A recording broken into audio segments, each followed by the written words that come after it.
Have you ever said, I'm fine, when you were anything but?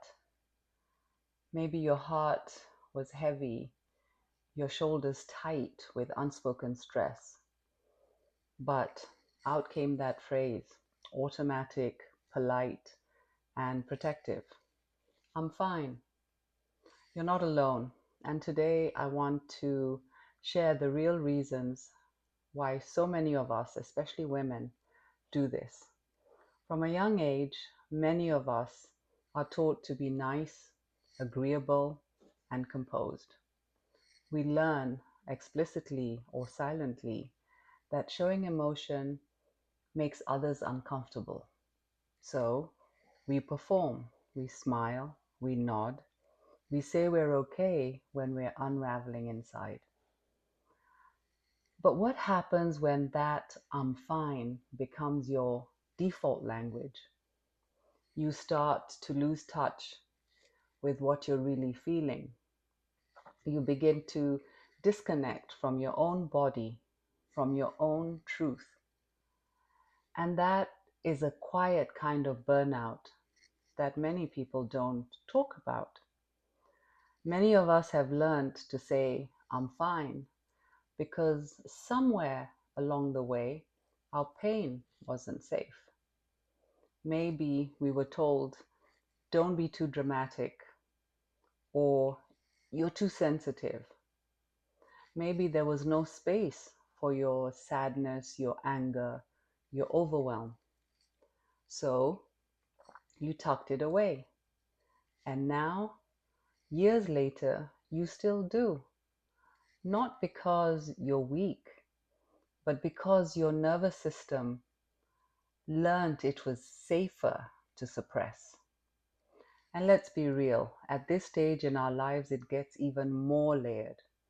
Many women, especially over 45, are navigating hormonal changes, perimenopause or menopause, while still juggling a career, keeping a home, caring for their aging parents or a spouse and children, and showing up for everyone around them.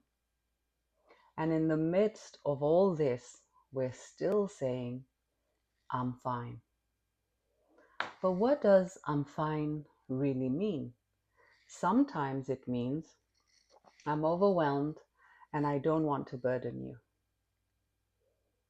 I'm afraid you won't understand. I don't even know how to explain how I feel. Or simply, I'm used to hiding. I'll share a moment with you. My body had been in a hormonal chaos. I was irritable, overwhelmed, but holding it in. One day, my husband asked me how I was. Without even thinking, I said, I'm fine. He looked at me and said, Are you sure? You don't look fine. I snapped back, saying, Then why are you rolling your eyes at me? And then I just exploded. He was shocked, as was I. Oh crap. And suddenly it all came flooding out. I burst into tears. That ugly cry, I did it. All the feelings I'd been holding in for days, weeks, maybe longer, all came out. Yet it felt liberating. Wrong in the way that I did it, snapping at my husband, but releasing those emotions felt freeing. And that's when the realization that I needed to change the way I approached this happened. Today, I try something different, and this can be of help to you too, like allowing ourselves to say, I'm not okay right now, but I'm working through it. Or simply, I need a moment. Or even, I don't know how I feel yet, but I know I'm feeling something. These are powerful truths because naming what is real is the first step to healing through this. And I know being honest about your emotional world can feel terrifying, but I promise you, it's also liberating. You don't have to unpack everything with everyone, but you do need a place, even if it's with yourself, where you can stop pretending. Saying I'm fine might keep the peace, but it also keeps you invisible. It blocks support, it creates loneliness, and it deepens the exhaustion you're already carrying. The truth is, you don't need to justify your pain to deserve care. You don't need to break down to be worthy of help. What if the next time someone asks how you are, you paused, you checked in with your body, and you gave yourself permission to be honest? Even if that honesty is simply, I'm figuring it out, or today feels heavy. That small shift could be the doorway to your healing. And here's something else that's helped me. Take a few moments at the end of your day, even if it's while you're brushing your teeth, and ask yourself, what did I hold in today that I needed to release or I need to release? You can speak it out. For example, while you're showering, you can ask yourself these questions. If you love to journal, you could journal about it.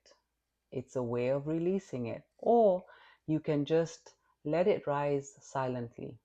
No judgment. You're not trying to fix it. You're just acknowledging it. That moment of self-honesty starts to untangle those knots inside. It's a way of saying to yourself, I see you, I hear you, I'm here. This silent burnout of always being fine is real, but you're not broken, you're conditioned. And that conditioning can be unlearned. You don't have to carry it alone. If this resonated with you, let me know in the comments if you said fine when you didn't feel like you were fine. Let this be the start of growing a new way of being, one rooted in truth, in your truth. You're allowed to feel, and you're allowed to be fully seen. And if you haven't already, subscribe so that you don't miss the third part of this 3-part series about the silent burnout. From my heart to yours, stay well. Bye.